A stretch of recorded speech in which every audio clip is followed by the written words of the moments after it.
November 14 2025 நாடே ஒரு விஷயத்துக்கு எதிர்பார்த்துட்டு இருந்தது. என்னன்னு பார்த்தீங்கன்னா, பீகாருடைய சட்டமன்ற தேர்தலுடைய ரிசல்ட்ஸ். என்னன்னு பார்த்தீங்கன்னா, என்ன நடந்ததுன்னு பார்த்தீங்கன்னா, இந்திய கூட்டணி ராகுல் காந்திய வந்து ஒரு ஃபேஸா வச்சு இருந்த இந்திய கூட்டணி என்ன பார்த்தீங்கன்னா, மீண்டும் ஒரு தோல்விய வந்து சந்திச்சிருக்கு. Congress once again struggled to make an impact in Bihar, ending with a single-digit tally. The trend mirrors 2020, when the party contested 70 seats but managed only 19, weakening the Mahagathbandhan's chances.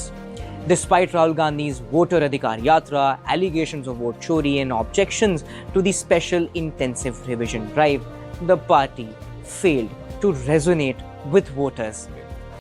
இது இவங்க கூட்டணியில யாரெல்லாம் இருந்தா பார்த்தீங்கன்னா, முக்கியமான ஒரு நபர் பார்த்தீங்கன்னா, லல்லு பிரசாத் யாதவுடைய பையனான தேஜஸ்வி யாதவ். இவரும் அந்த கூட்டணியில இருக்கார். ஆர்டிஜே பார்ட்டியா இருக்காங்க. இவங்க 2 பேரும் சேர்ந்து ஒரு பெரிய 2 வாரிசுகள் சேர்ந்தும் இந்த எலெக்ஷன்ல அவங்களால ஒரு வெற்றியை பெறவே முடியல. அப்போ இந்தியாவில் உண்மையிலே இந்த வாரிசு அரசியல் வந்து வீழ்ச்சியை சந்திச்சுட்டே இருக்கா? இந்த நெப்போட்டிசம் இந்த சமுதாயத்துக்கு நல்லதா கெட்டதா அப்படின்னு சொல்லி இந்த வீடியோவில் நம்ம பார்க்க போகிறோம். நீங்கள் பார்த்துட்டு இருக்க வைப் வித் என் தேவன், பேசிட்டு இருக்கிறது உங்கள் ஆல்வின்.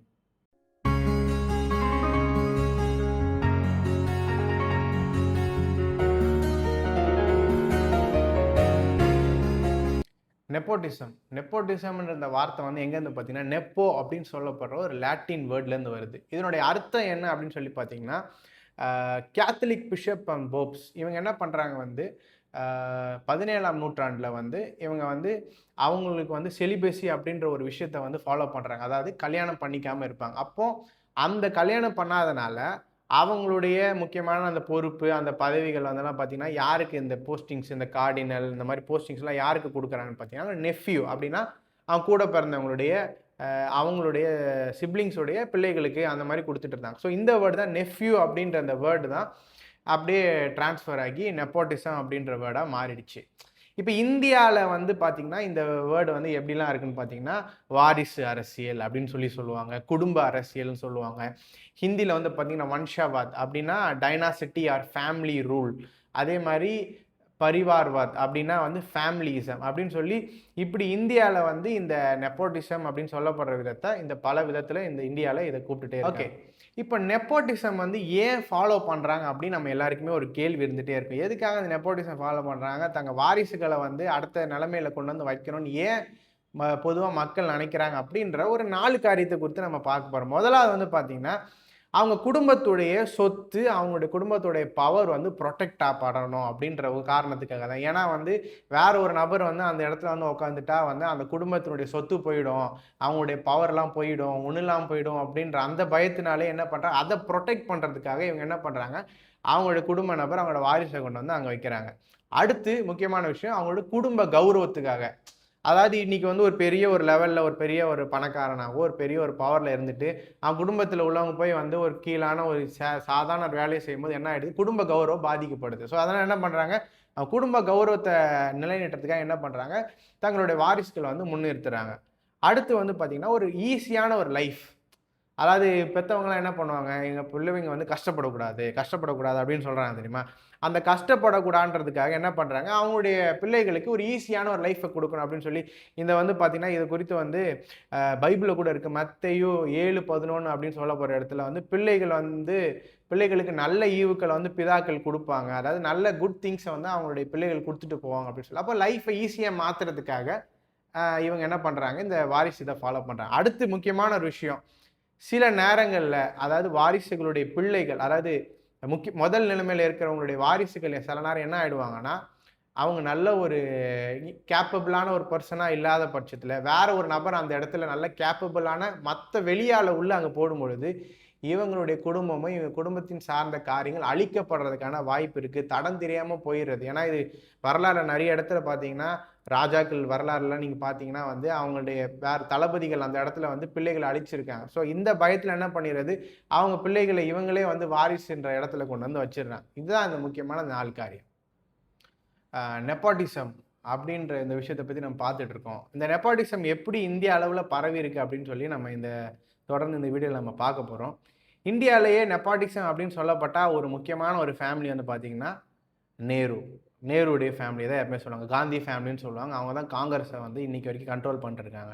ஸோ அதை வந்து பார்த்தீங்கன்னா ஜவஹர்லால் நேருவில் ஸ்டார்ட் ஆகி அடுத்து இந்திரா காந்தி, அடுத்து ராஜீவ் காந்தி, அடுத்து சோனியா காந்தி, ராகுல் காந்தி, பிரியங்கா காந்தின்னு சொல்லி அவங்க ஃபேமிலி வந்து இந்த அரசியலில் இந்த காங்கிரஸை வந்து முற்றிலுமாக வந்து அவங்க வந்து அவங்க ஜென்ரேஷனாக அதில் இருந்துகிட்டே இருக்காங்க.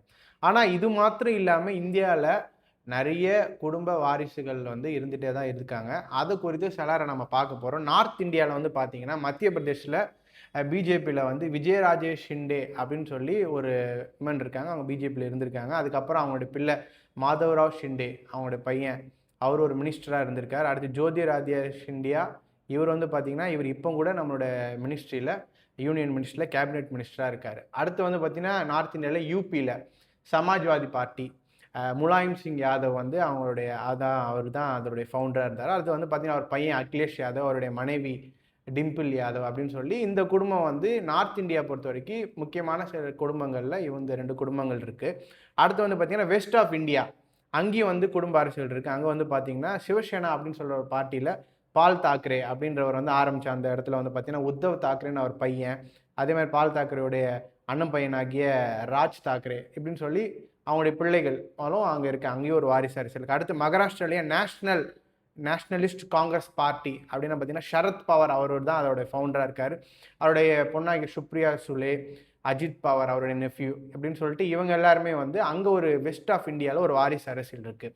அடுத்து வந்து பார்த்தீங்கன்னா ஈஸ்ட் ஆஃப் இந்தியாவில் ஒரு வாரிசு அரசியல் இருக்குது. அது பார்த்தீங்கன்னா ராஷ்ட்ரிய ஜனதா தள், அதில் வந்து பார்த்தீங்கன்னா லல்லு பிரசாத் வந்து தலைவராக இருக்கார். அவருடைய பையனாகிய தேஜஸ்வி யாதவ், அவருடைய பொண்ணு வந்து மிஷா பாரதி, இவங்களும் வந்து இந்த கட்சியை வந்து வச்சு அங்கே வாரிசு அரசியல் ஒரு அரசியல் இருந்துகிட்டே இருக்குது. அதே மாதிரி ஒடிசாவில் பிஜு ஜனதா தள் அப்படின்னு ஒரு கட்சி இருக்குது, உங்களுக்கு நல்லாவே தெரியும். அதில் வந்து பார்த்திங்கன்னா அப்பா பிஜு பட்நாயக் அவர் வந்து அந்த ஒரு கட்சியில் வந்து இருந்துகிட்டே இருக்கார். அவருடைய பிள்ளையாகிய நவீன் பட்நாயக் அவங்க அப்பாவுடைய செல்வாக்கு வச்சு பிஜு ஜனதா தள் அப்படின்னு ஒரு கட்சி ஆரம்பித்து ஒரு வாரிசு அரசியல் அங்கேயும் இருக்குது. சவுத் ஆஃப் இந்தியாவுடைய தெற்குலேயும் வந்து இந்த வாரிசு அரசியல் எங்கெல்லாம் இருக்குது பார்த்தீங்கன்னா கர்நாடகாவில் வந்து பிஜேபியில் வந்து எடியூரப்பா அப்படின்னு சொல்கிறவர் வந்து அவர் இருக்கார். அவருடைய பையன் விஜேந்திரா அப்புறம் ராகவேந்திரா இவங்க 2 பேருமே வந்து பார்த்திங்கன்னா அவங்களும் வந்து அங்கே வந்து அரசியலில் இருந்து வாரிசு அரசியலாக இருக்காங்க. அடுத்து ஆந்திராவில் வந்து பார்த்தா தெலுங்கு தேச பார்ட்டி, அங்கே ஒரு இது இருக்குது டிடிபி. அந்த பார்ட்டி பார்த்தீங்கன்னா என்டி ராமாராவ் வந்து அவர் ஸ்டார்ட் பண்ணுறாரு. அவருடைய மருமகனாகிய சந்திரபாபு நாயுடு இப்போ அங்கே இதுவாக சிஎம்மாகவும் இருக்கார். அவருடைய பையன் நர லோகேஷ் இவங்களும் வந்து பார்த்திங்கன்னா அங்கே அரசியலில் இருக்காங்க. ஸோ இந்தியாவுடைய நார்த், ஈஸ்ட், வெஸ்ட், சவுத் எல்லா இடத்துலையுமே வந்து இந்த வாரிசு அரசியல் வந்து பரவி இருக்குது. அடுத்து தமிழ்நாட்டிலையும் வந்து இந்த வாரிசு அரசியல் வந்து இருக்குது. வாரிசு அரசியல்னு எல்லாருக்குமே வர முக்கியமான ஒரு கட்சி பார்த்திங்கன்னா திராவிட முன்னேற்ற கழகம். அங்கே வந்து பார்த்திங்கன்னா கருணாநிதி அவர்கள் வந்து தலைவராக இருந்தார். அதுக்கப்புறம் ஸ்டாலின், அப்புறம் அவருடைய பிள்ளை அழகிரி இருந்தார். அதே மாதிரி அதுக்கப்புறம் கனிமொழி, அப்புறம் இப்போ உதயநிதி அப்படின்னு சொல்லிட்டு அங்கேயே வந்து வாரிசு அரசியல் வந்து இருந்துகிட்டே தான் இருக்குது. பட் இங்கே மாத்திரம் தான் தமிழ்நாட்டில் வாரிசு அரசியல் இருக்கான்னு சொல்லி பார்த்தீங்கன்னா இல்லை, இதே போல் நிறைய கட்சிகளை வந்து வாரிசுகள் வந்து இருந்துகிட்டே தான் இருக்காங்க. பாட்டாளி கட்சியில் வந்து தலைவர் வந்து ராமதாஸ் ஐயாவாக இருக்கட்டும், அவருடைய பையன் அன்புமணியாக இருக்கட்டும், அடுத்து தேசிய முற்போக்கு திராவிட கழகம் விஜயகாந்த் அவர் தலைவர் தான், அவருடைய மனைவி பிரேமலாத விஜயகாந்த், அப்புறம் அவங்க பையன் இப்போ பிரபாகரனும் வந்து இப்போ அரசியலுக்குள்ளே வந்திருக்காரு. அதே மாதிரி தமிழ் மாநில காங்கிரஸ் டிஎம்சியில் வந்து மூப்பனார் ஐயா வந்து ஆரம்பித்ததில், அப்புறம் அவர் பையன் இப்போ ஜிகே வாசன் அவர்கள் வந்து இப்போ இருக்காங்க. அதே மாதிரி எம்டிஎம்கே மறுமலர்ச்சி திராவிட முன்னேற்ற கழகம், அதில் வந்து பார்த்திங்கன்னா வைகோ அவர்கள் வந்து தலைவராக இருந்தார். இப்போ அவர் பையனை துரை வைகோ வந்து அந்த இடத்துல வந்திருக்காரு. ஏடிஎம்கேல வந்து பார்த்திங்கன்னா வந்து ஜெயக்குமார் அப்படின்னு சொல்கிற ஒரு மினிஸ்டராக இருந்தார். அவருடைய பையன் ஜெயவர்தன் வந்து அரசியலுக்கு வந்திருக்கார். அதே மாதிரி ஓபிஎஸ் அவருடைய பையன் ரவீந்திரநாத் அவர் வந்து அரசியல் வந்திருக்கார். ஸோ எல்லா கட்சியிலுமே வந்து இந்த வாரிசு அரசியல்ன்றது தமிழ்நாட்டில் இருந்துகிட்டே தான் இருக்குது. ஓகே, அடுத்து நெப்போட்டிசம் வந்து பார்த்திங்கன்னா ஃபிலிம் இண்டஸ்ட்ரியிலேயும் இந்த நெப்போட்டிசம் வந்து பெரிய அளவில் பரவி இருக்குது.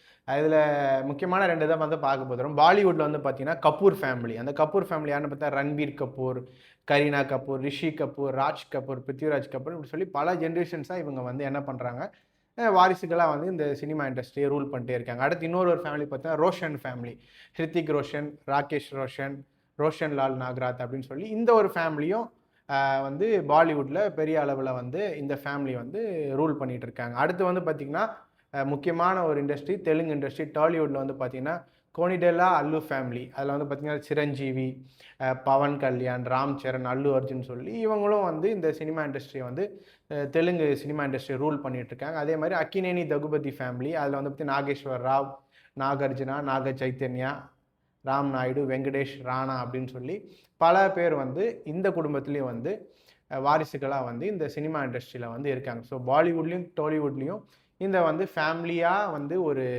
இண்டஸ்ட்ரியை ரூல் பண்ணுற விஷயம் இருந்துகிட்டே தான் இருக்குது. அடுத்து வந்து இந்த நெப்போட்டிசம் அடுத்து எங்கே இருக்குன்னு பார்த்தீங்கன்னா மியூசிக் இண்டஸ்ட்ரி. மியூசிக்ன்றது ஒரு டேலண்டடான இண்டஸ்ட்ரி. பட் அங்கேயும் வந்து பார்த்தீங்கன்னா இந்த வாரிசுகளுடைய ஆதிக்கம் வந்து எல்லா இடத்துலையும் இருந்துகிட்டே தான் இருக்குது. அதில் ஆர்கே சேகர் அப்படின்னு சொல்கிறவருடைய ஃபேமிலி வந்து பார்த்தீங்கன்னா அந்த ஆர்கே சேகருடைய ஃபேமிலியில் வந்தவங்க தான் ஏஆர் ரஹ்மான், அப்புறம் அவங்க பையனான அமீன், அப்புறம் பொண்ணு கத்தீஜா, அதே மாதிரி ஏஆர் ஹேனா, அவங்களுடைய பையனா ஜிவி பிரகாஷ், பவானி ஸ்ரீ அப்படின்னு சொல்லிட்டு இவங்க எல்லாருமே வந்து பார்த்தீங்கன்னா இந்த ஆர்கே சேகர் அப்படின்னு சொல்கிறவருடைய ஃபேமிலியில் வந்து இந்த மியூசிக் இண்டஸ்ட்ரியில் இருக்காங்க. அதே மாதிரி இன்னொரு ஃபேமிலி பார்த்தீங்கன்னா நம்முடைய இளையராஜா, அவருடைய ஃபேமிலி வந்து பார்த்தீங்கன்னா மியூசிக் இண்டஸ்ட்ரியில் ஒரு பெரிய இடத்துல இருக்காங்க. அதே மாதிரி இளையராஜாவுடைய பையன் யுவன் சங்கர் ராஜா, கார்த்திக் ராஜா, அவருடைய அண்ணனாகிய கங்கை அமரன், பிரேம்ஜி அமரன் சொல்லி இவங்க எல்லாருமே வந்து இந்த சினிமாவில் இருக்க இந்த மியூசிக் இண்டஸ்ட்ரியை ரூல் பண்ணிட்டு இருக்காங்க. அடுத்து நெப்போட்டிசம் வந்து பார்த்தீங்கன்னா வேற எங்கே இருக்குன்னு சொல்லி பார்த்தீங்கன்னா ஒரு ஃபீல்டுலேருந்து இன்னொரு ஃபீல்டுலேயும் வந்து நெப்போட்டிசம்ன்றது பரவி இருக்குது. அது எப்படின்னு பார்த்தீங்கன்னா நம்மளுடைய யூனியன் மினிஸ்டர் ஆகிய அமித்ஷா இருக்கார். அவருடைய பையன் வந்து பிசிசியோடைய செக்ரட்டரி, அதாவது கிரிக்கெட்டுடைய அந்த போர்டுடைய செக்ரட்டரியாக இருக்கார். அதே மாதிரி வந்து பார்த்தீங்கன்னா ஓம் பிரகாஷ் சத்துலா அப்படின்னு ஒரு மினிஸ்டர் இருக்கார். அவருடைய ஃபேமிலி மெம்பர்ஸ் அபேஸ் சிங் அப்படின்றவர் ஹெச்பியோடைய ஒலிம்பிக் பிரசிடெண்ட்டாக இருக்கார். அதே மாதிரி துஷாந்த் அப்படின்னு சொல்ல போகிற வந்து டேபிள் டென்னிஸோட இந்தியாவோட பிரசிடெண்ட்டாகவே இருக்கார். இது ஒரு ஃபேமிலி. அதே மாதிரி விலாஸ் ராவ் தேஷ்முக் அப்படின்னு சொல்லி எக்ஸ் மகாராஷ்டிரா சிஎம்மாக இருக்கிறோடைய பையன் ஆகிய ரிதேஷ் தேஷ்முக் வந்து பார்த்தீங்கன்னா அவர் ஒரு ஆக்டராகவும் ஒரு ப்ரொடியூசராகவும் ஃபிலிம் இண்டஸ்ட்ரியில் இருக்கார். அது HD குமாரசாமி அப்படின்னு யூனியன் மினிஸ்டராக இப்போ இருக்கிறவருடைய பையன் நிக்கில் அப்படின்றவர் கனடாவில் சினிமாவில் வந்து ஒரு ஆக்டராக இருக்கு. ஓகே, இந்த நெப்போட்டிசமால் என்னென்ன ட்ராபேக்ஸ், என்னென்ன பிரச்சனைகள் அப்படின்றத குறித்து ஒரு சில பாயிண்ட்ஸை நம்ம இந்த வீடியோ எல்லாமே கண்டினியூவாக நம்ம பார்க்க போகிறோம். முதலாவது விஷயம் பார்த்தீங்கன்னா talented people will be reject without hesitation. அப்படின்னா ஒரு இடத்துல வந்து ஒரு தகப்பனார் வந்து இருக்காரு, சிஇஓவாக இருக்காரு. அவருடைய பையன் ஒரு இடத்துல இருக்கான், கூடவே ஒரு டேலண்டடான ஒரு பர்சன் இருக்கான். அப்போ அவங்க அப்பா வந்து என்ன பண்ணுவார்னா சிஇஓ பொசிஷனை வந்து தான் பையனுக்கு அடைக்கணுன்றதுக்காக இந்த டேலண்டட் பர்சனுக்கு சப்போர்ட் பண்ணாமல் தன்னுடைய பையனை போய் அந்த இடத்துல வைக்கணும்னு நினைப்பாரு. ஸோ இந்த ஒரு பிரச்சனை வந்து நெப்போட்டிசமில் ஒரு பெரிய ட்ராப்பாக இருக்குது. ஸோ இதனால் என்ன ஆகுதுன்னா டேலண்ட் பீப்புளை வந்து எந்த யோசனையும் ரிஜெக்ட் பண்ணுறாங்க அவங்க பிள்ளையை கொண்டு வந்து நிறுத்துறதுக்காக. ரெண்டாவது வந்து பப்ளிக்கு இவங்க மேலே வந்து பெரிய ட்ரஸ்ட் இருக்காது இந்த நெப்போட்டிசமை ஃபாலோ பண்ணுறவங்க மேலே. ஏன் அப்படின்னா ஒருத்தர் வந்து தன்னுடைய பிள்ளையை போய் ஒரு இடத்துல நிற்க வைக்கும்போது என்ன பண்ணுவாங்க, ஆட்டோமேட்டிக்காக என்ன பண்ணுவாங்க, வெளியேந்து பார்க்குறேன் இவங்க பையனை போய் நம்ம எதுவும் கேட்க மாட்டாங்க, எதுவும் சொல்ல மாட்டாங்க. ஸோ இவங்க மேலே இவங்களை போய் எப்படி நம்பி நம்ம இந்த காரியத்தெல்லாம் செய்கிறது அப்படின்னு சொல்லி மக்களுக்கு இவங்க மேலே ஒரு ட்ரஸ்ட்டே இருக்கவே இருக்காது. மூணாவது காரியம் வந்து பார்த்தீங்கன்னா லேக் ஆஃப் அக்கௌண்டபிலிட்டி. அப்படின்னா ஒரு குடும்பத்தின் நபரே ஒரு இடத்துல கொண்டு நீங்கள் வைக்கிறீங்கன்னா அவங்கள போய் நம்மளால கேள்வி கேட்க முடியாது. ஒரு அப்பா இருக்காரு, அவருடைய பையனை வந்து நெருங்கிய ஒரு போஸ்டிங்கில் போய் வைக்கும் பொழுது மற்ற ஆளை போய் கேள்வி கேட்குற அளவு தன்னுடைய சொந்த பையனை வந்து கேள்வி கேட்க முடியாது அநேக நேரத்தில். ஏன்னா வந்து அவன் அப்பாவுடைய சாஃப்ட்வேர் சைடை பார்த்துருப்பான்.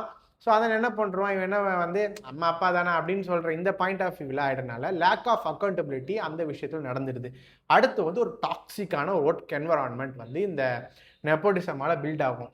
எனக்கு தெரிஞ்ச ஒரு ஒரு ஒரு பள்ளிக்கூடம் இருக்குது. அங்கே வந்து பார்த்தீங்கன்னா வந்து அந்த பள்ளிக்கூடத்தில் வந்து நிறைய பேர் வந்து பார்த்தீங்கன்னா ஒரே குடும்பத்தை சேர்ந்த பேர் நிறைய பேர் அந்த பள்ளிக்கூடத்தில் ஒர்க் பண்ணிகிட்டே இருக்காங்க. ஸோ இங்கே என்ன அங்கே ஒரு பிரச்சனை வருதுன்னா சுற்றி இருக்க நத்த டேலண்டட் பீப்புள் இருக்காங்களே இவங்க எல்லாருமே அநேக நேரத்தில் இந்த குறிப்பிட்ட ரிலேட்டிவ்ஸை ப்ளீஸ் பண்ணாமல் போயிடுறதுனால என்ன ஆயிடுறாங்கன்னா இவங்க எல்லாருக்கும் நிறைய கெட்ட பேர் வந்து வெளியே போயிடுறாங்க. ஆனால் வந்து சிலர் இவங்களை ப்ளீஸ் பண்ணுறதுனால இவங்களுக்கு சும்மா சொன்னால் சொம்பு தூக்குறதுனால என்ன ஆயிடுறாங்கன்னா இவங்களாம் நல்லவங்களா மாறி இங்கே ஒரு டாக்ஸிக்கான ஒரு ஒர்க் என்வரான்மெண்ட் அங்கே பில்ட் ஆகிடுது. அடுத்து அஞ்சாவது ஒரு காரியம் வந்து பார்த்தீங்கன்னா ரிசோர்ஸஸை வந்து இவங்க மிஸ்யூஸ் பண்ணுவாங்க. நெப்போட்டிசம்னு இருக்கிற பீப்புள் என்ன பண்ணிடுறாங்கன்னா அநேக நேரத்தில் இப்போ அப்பா இருக்காரு, பையன் வந்து எந்த ஒரு லிமிட்டேஷன்ஸும் இல்லாமல் அப்பாவுடைய அந்த ரிசோர்ஸஸ், அந்த செல்வாக்கு, அந்த காரியத்தை எல்லாத்தையும் பயன்படுத்துறதுனால அடுத்து இருக்கவங்க வந்து யாரும் அவங்களை கேள்வி கேட்க முடியாது. அப்பாவே ஏன் சில நேரம் அவங்களை கேள்வி கேட்க முடியாது, ஏன்னா அவங்களுடைய வாரிசுன்றனால. ஸோ இதுதான் முக்கியமாக இந்த நெப்போட்டிசமால் இருக்க மேஜர் டிராபேக்ஸ். அடுத்து வந்து பார்த்தீங்கன்னா why nepotism could be good. Nepotism எப்போ வந்து நல்ல விஷயமா அமையலாம், என்னென்ன நேரத்தில் வாரிசுன்ற விஷயம் நல்லதாக அமையலாம் அப்படின்னு சொல்லி பார்த்தீங்கன்னா ஒரு சில பாயிண்ட்ஸு அதையும் இதில் நம்ம பேச போகிறோம். அது வந்து பார்த்தீங்கன்னா தே நோ த ரூட்ஸ். ஒரு காரியம் எப்படி உருவாதுன்ற அந்த கஷ்டம் வந்து அவங்களுக்கு தெரியும். அநேக நேரத்தில் வந்து வாரிசாக இருக்கவங்களுக்கு அந்த காரியத்தை தங்களுடைய தகப்பனார் எவ்வளோ கஷ்டப்பட்டு அதை உருவாக்குனாருன்றதை அவங்களுக்கு தெரியும். ஸோ அவளை ஈஸியில் அதை பிரேக் பண்ணணும்னு நினைக்க மாட்டாங்க. அதை நம்ம நல்லபடியாக கொண்டு போகணுன்ற ஆதங்கம் வந்து இன்னொரு நபரை காட்டிலும் வாரிசாக இருக்கவங்களுக்கு இருக்கும். அடுத்து அவங்களுக்கு ஒரு பிரச்சனையை குறித்ததான அண்டர்ஸ்டாண்டிங் ரொம்ப பெட்டராக இருக்கும். ஏன் அப்படின்னு சொல்லி பார்த்தீங்கன்னா, சின்ன வயசுல இருந்தே வந்து அந்த பிரச்சனைகள்லாம் பார்த்து பார்த்து இருந்தோம். ஓ! இந்த பிரச்சனையா நம்ம அப்பா அந்த பிரச்சனை ரொம்ப இப்படி தான் பண்ணிட்டு இருந்தாரு. ஓ! இந்த பிரச்சனையா இந்த மாதிரி தான் பண்ணணும் அப்படின்னு சொல்லி சின்ன வயசுல இருந்தே அந்த குறிப்பிட்ட ஒரு ஆர்கனைசேஷன்லயோ அந்த ஒரு குறிப்பிட்ட ஒரு இடத்துலயே அவங்க இருந்து வரனால, அந்த ப்ராப்ளம்ஸை மற்றவங்க சால்வ் பண்றதை விட இவங்க என்ன பண்ணுவாங்க, அந்த ப்ராப்ளம்ஸ் குறித்த பெட்டர் அண்டர்ஸ்டாண்டிங் இருக்கனால அவங்க ஈஸியாக சார்ட் அவுட் பண்ணிடுவாங்க. அடுத்து சின்ன வயசுலேருந்து இவங்க ரொம்ப ட்ரெயின்டாக இருப்பாங்க இந்த விஷயத்துக்காக. ஏன்னா சின்ன வயசுலேயே அவங்க ரொம்ப நெப்போட்டிசம் கிட்ஸ், அதாவது நெப்போ கிட்ஸாக இருக்கவங்க, வாரிசுகளாக இருக்கவங்க என்ன பண்ணா சின்ன வயசுலேருந்தே அவங்களுக்கு நல்லாவே தெரியும் நம்ம இதுதான் ஆக போகிறோம் அப்படின்னு சொல்லி சின்ன வயசுலேருந்தே மற்றவங்களுக்கு கூட என்ன சில நேரம் என்ன ஆகும், ஐயோ நம்ம பெருசான டாக்டர் ஆகுமா இன்ஜினியர் ஆகுமா என்ன ஆகும்னு தெரியாது. ஆனால் இந்த நெப்போ கிட்ஸுக்கு வந்து எப்பவுமே கிளாரிட்டி இருக்கும் நம்ம இதுதான் ஆக போகிறோம். ஸோ அவங்க ஆக போகிற விஷயத்துக்காக சின்ன வயசுலேருந்து ரொம்ப ட்ரெயின்டாக ஸ்கில்டாக இருக்கனால இவங்க வந்து ஒரு ப்ராப்ளம் வரும்போது பெட்டராக ஹேண்டில் பண்ணுறதுக்கு வாய்ப்புகள் அதிகம். நாலாவது வந்து பார்த்திங்கன்னா, இவங்களுக்கு வந்து ஒரு ஃபேஸ் வேல்யூ எப்பவுமே அதிகமாக இருக்கும். ஏன்னா மற்ற புதுசாக ஒருத்தனை வந்து இவன் நல்ல ஒரு ஆள், இவன் இப்படிப்பட்டவன் அப்படின்னு சொல்லி ஒரு நபரை நீங்கள் அந்த இடத்துல கொண்டு வச்சு அவங்க பில்டு பண்ணி அவங்களோட ஃபேஸ் வேல்யூ இம்ப்ரூவ் பண்ணுறதை காட்டிலும் இவங்க போய் அந்த இடத்துல இருக்கும் பொழுது என்ன ஆகுது, இவரோட பையன் இவனுக்கு ஒரு ஃபேஸ் வேல்யூ இருக்குன்னு சொல்லி அந்த ஃபேஸ் வேல்யூ இவங்களை பில்டு பண்ணோம். அதே மாதிரி 5வது காரியம் வந்து பார்த்தீங்கன்னா, இவங்களோட பேக்ரவுண்ட், இவங்களோட இந்த நெப்போ கிட்ஸாக இருக்கவங்களுடைய பேக்ரவுண்டை வந்து பார்க்குறாங்க. ஓகே, இவங்க அப்பா இந்த மாதிரிலாம் பண்ணியிருக்காரு. இவங்களோட பயாலஜிக்கல் பேக்ரவுண்டை பார்க்கும்போது இவங்க இந்த குடும்பம் வந்து நல்ல ஒரு விஷயத்த பண்ணியிருக்கு. ஸோ அந்த குடும்பத்திலேருந்து வந்த இந்த நபரும் நல்ல விஷயத்த பண்ணுவாங்கன்னு சொல்லி ஒரு ட்ரஸ்ட் மக்களுக்குள்ள கிரியேட் ஆகலாம். ஸோ இந்த 5 காரியம் தான் nepotism why it good be good அப்படின்னு பார்க்கும்போது இந்த ஒரு 5 காரியத்தை நம்ம வந்து வச்சு நம்ம அனலைஸ் பண்ணலாம். அடுத்து என்ன பார்க்க போகிறோம்னா, drawbacks of being a nepo kid. அதாவது ஒரு நெப்போ கிட்டாக இருக்கிறது, ஒரு வாரிசாக இருக்கிறதுனால என்னென்ன பிரச்சனைகளை வந்து அந்த குறிப்பிட்ட நபர் ஃபேஸ் பண்ணுறாங்க அப்படின்ற ஒரு சில பாயிண்ட்ஸை குறித்து நம்ம பார்க்க போகிறோம். பீப்புள் ஆல்வேஸ் ப்ரீ ஜட்ஜ் பண்ணுவாங்க. இந்த வாரிசாக இருக்கவங்கள வந்து எப்பவுமே வந்து பீப்புள் என்ன பண்ணுவாங்கன்னா, இவன் இப்படி தான் அப்படின்னு சொல்லி ஒரு ப்ரீ ஜட்மெண்ட்டோட தான் இவங்களை பார்ப்பாங்க. இந்த இதுலேருந்து வந்திருக்கான், இவன் இப்படி தான் இருப்பான், இதுதான் இருக்குன்னு சொல்லி பீப்புள் எல்லாமே இவங்க எல்லாமே ஒரு ப்ரீ ஜட்மெண்ட்டோட பார்ப்பாங்க. 2வது காரியம் வந்து பார்த்தீங்கன்னா வந்து பீப்புள் வந்து இவங்களை ஹேட் பண்ணுவாங்க ஃபார் நோ ரீசன்.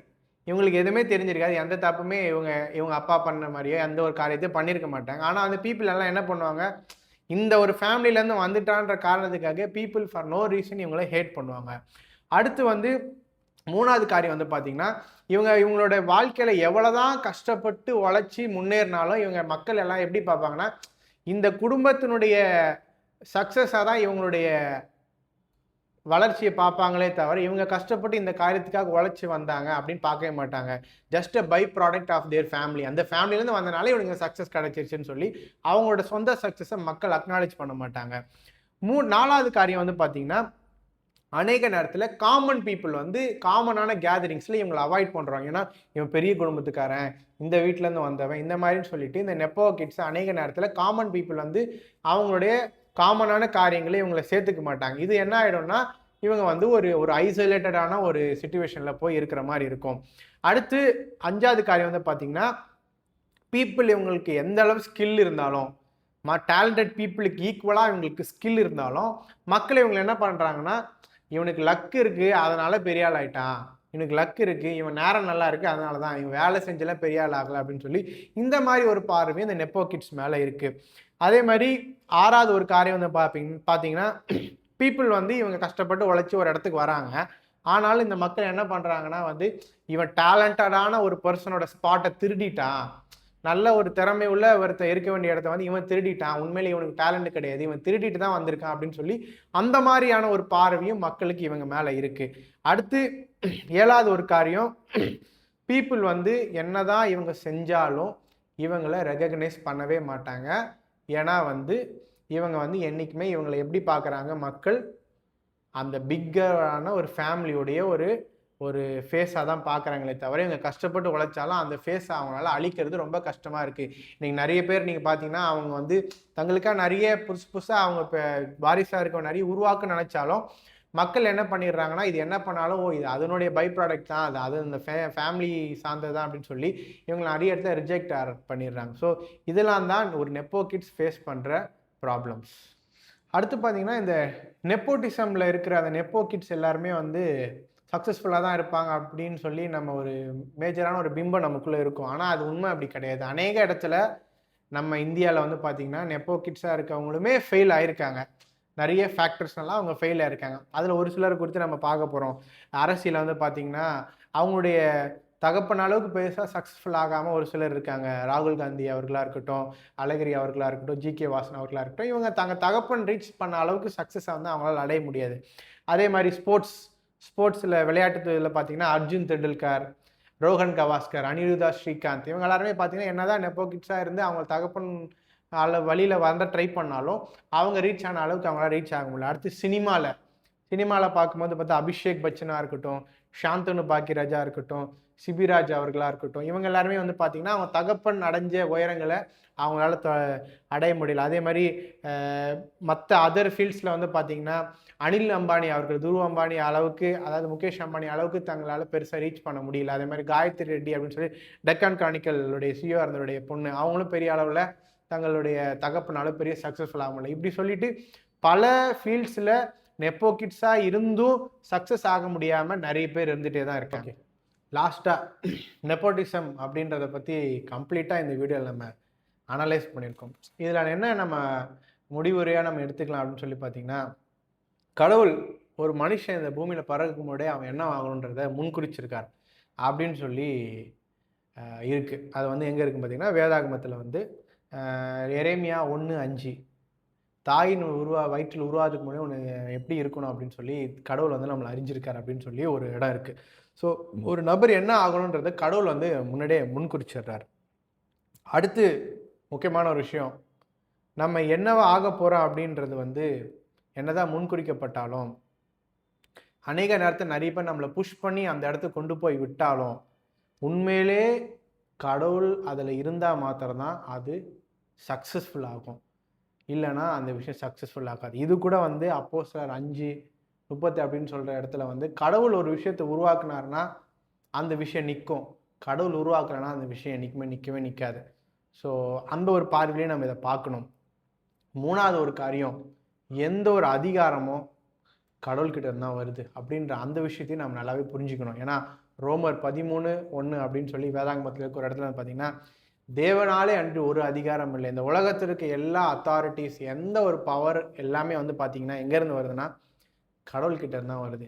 ஸோ கடைசியாக நான் சொல்கிற ஒரே ஒரு விஷயம் தான், இந்த நெப்போட்டிசம், இந்த வாரிசுகள் நிறைய ட்ராபேக்ஸ் இருக்குது. இதனால் இந்த சொசைட்டிக்கு நிறைய நல்ல காரியங்கள் இருக்குன்றதை நம்ம இன்றைக்கி இந்த வீடியோவில் பார்த்துருக்கோம். என்னோடய விஷயம்லாம் ஒன்று தான், இதை ஃபாலோ பண்ணுறாங்க, இதை செய்கிறாங்க அப்படின்னா அவங்கள ஒரு காமன் பிளாட்ஃபார்மில் ஜட்ஜ் பண்ணாதீங்க, அவங்கள நியாயம் தீர்க்காதீங்க, இவன் இப்படி தான் அப்படின்னு சொல்லி அவங்களுக்கான ஸ்பேஸை கொடுப்போம். மற்றவங்கள விட அவங்களுக்கு ஒரு ஆப்பர்ச்சுனிட்டி ஈஸியாக கிடச்சிருக்கலாம். பட் அவங்களும் அதுக்கு ஒர்க் பண்ணி உண்மையிலே அவங்க நல்லா ஒர்க் பண்ணாங்கன்னா அவங்க அதில் நிற்பாங்க, இல்லைன்னா அவங்களால நிற்க முடியாது. ஸோ என்னோட இது ஒன்று தான், ஜஸ்ட் அவங்களுக்கு ஒரு ஆப்பர்ச்சுனிட்டி கொடுத்து பார்ப்போம். அது உண்மையிலே கடவுள் செஞ்சதுன்னா அது நிற்கும், இல்லைன்னா அது நிற்காமல் போயிடும். ஸோ நம்ம வந்து இந்த பார்வையில் இந்த நெப்போட்டிசம், இந்த வாரிசுன்ற காரியத்தை பார்ப்போம். இந்த நெப்போட்டிசம், இந்த வாரிசு குறித்து இன்றைக்கி நிறைய பார்த்தோம். இதை குறித்து தானே உங்களுடைய கருத்து நீங்கள் கமெண்ட்ஸில் சொல்லுங்கள். அது நல்லதாக ஃபீல் ஆகிருக்கா, கெட்டதாக ஃபீல் ஆகிருக்கா, நீங்கள் என்ன பாதிப்புலாம் நீங்கள், இல்லை அதனால நல்ல ஒரு விஷயம் எனக்கு நடந்ததுன்னா என்ன ஒரு விஷயமா இருந்தாலும் இதோடைய கமெண்ட் பாக்ஸில் நீங்கள் போடுங்க. அதை பார்த்து மற்றவங்களும் இதை குறித்து இன்னொரு பெட்டரான ஒரு அண்டர்ஸ்டாண்டிங்குள்ளே போகிறதுக்கான வாய்ப்புகள் இருக்குது. இந்த வீடியோ உங்களுக்கு பிடிச்சிருந்தா லைக் பண்ணுங்கள். பிடிச்சது மாத்திரம் இல்லை, நான் இதை நிறைய பேருக்கு சொல்லணும்னு நினச்சா ஷேர் பண்ணுங்கள். இல்லை இது போல் இன்னும் நிறைய வீடியோஸ் நீங்கள் பார்த்துட்டே இருக்கணும்னு நினச்சிங்கன்னா இந்த சேனலுக்கு சப்ஸ்கிரைப் பண்ணுங்கள். நீங்கள் பார்த்துட்டு இருந்தது வைப் வித் என் தேவன், பேசிகிட்டு இருந்தது உங்கள் ஆல்வின்.